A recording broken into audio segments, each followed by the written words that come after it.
नमस्कार. दिनांक 17 जुलै. कथेचं शीर्षक आहे जोडवे सापडेल. कृष्णाप्पा आणि श्रीपाद भट यांना घेऊन ताबूत पाहण्यास जाण्याची अनुमती भुजंगाने महाराजांकडे मागितली. ते नको म्हणाले तरी भुजंगा त्या दोघांना घेऊन गेलाच. ताबूत पाहण्याचे नादात श्रीपाद भटाने ठेवावयास दिलेले सोन्याचे वळे भुजंगाचे हातून हरवले. महाराजांच्या कानावर ही गोष्ट जाताच ते म्हणाले, या भुजाला कोठवर सांभाळायचे. बरे जोडवे सापडेल, काळजी करू नये. नंतर ते सापडलेले जोडवे फौजदाराने आणून दिले. महाराजांची अवज्ञा केल्याच्या भुजंगाला पश्चाताप झाला. महाराजांची आज्ञा मोडून ताबुताची मौज पाहण्यास गेलेल्या भुजंगावर पस्तावण्याची वेळ आली. त्याचा सारा आनंद किरकिरा झाला.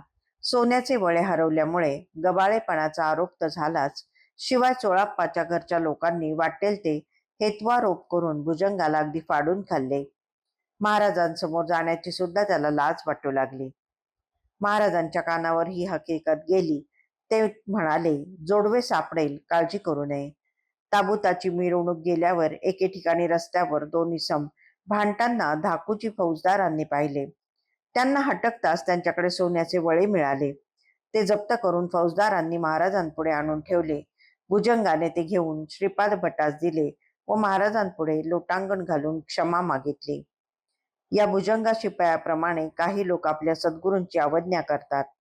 काही सांगायला जावे तर सद्गुरू नकोच म्हणतात असा त्यांचा आक्षेप असतो.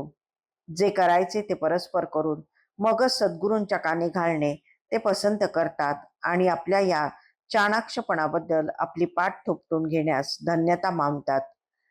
तेव्हा सद्गुरू फक्त ऐकून घेतात, कसलीही प्रतिक्रिया व्यक्त करत नाहीत हे खरे, पण मनातून ते शिष्याच्या मूढपणाची कीवच करतात. महाराजांच्या चरित्रात अशा प्रकारच्या घटना बऱ्याच आहेत. समुद्र भरला आहे या ग्रंथात 8व्या श्लोकातील काम या नामाच्या संदर्भात याचे विवेचन आले आहे. ते या निमित्ताने आवर्जून वाचावे. सद्गुरूंची प्रतिक्रिया तटस्थ राहणे एवढीच असते, कारण अशा शिष्यांची परमार्थातील रुची व सद्गुरूंवरील भक्ती वेगळीच असते. त्यांना सद्गुरू कृपेचे रहस्य कळलेलेच नसते, म्हणून तर ते अशा उथळपणाने वागत असतात. सद्गुरूंना डावलून मनपूत वागणारे अभिमान, दंभ, अहंकार यातच गुरफटून खऱ्या परमार्थाला पारखे होतात.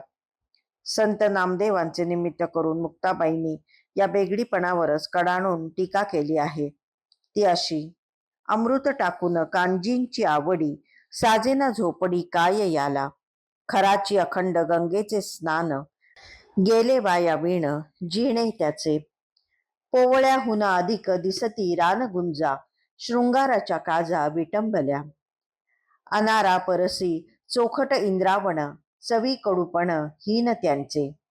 रंगाची बाहुली दिसती साजिरी, बेगडाचे परी नग त्याली.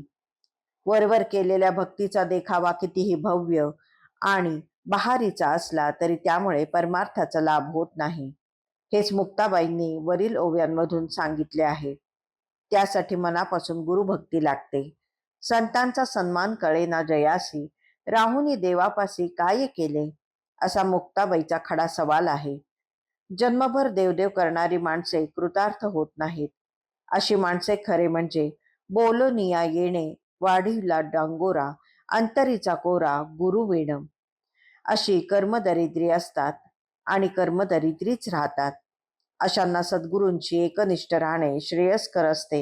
याचा वास्तुपाठ देण्याची जशी ही लीला आहे, तशीच सद्गुरू शांतपणे भक्तांचा मूढपणा सहन करून त्याला आपल्या क्षमाशील वृत्तीने कसे सांभाळून घेतात ते दाखवणारी ही आहे. अनंत माझे अपराध कोटी, नाणी मनी घालुनी सर्व पोटी, असे गुरुपादुष्टकात म्हटले आहे. ते किती खरे आहे नाही. धन्यवाद.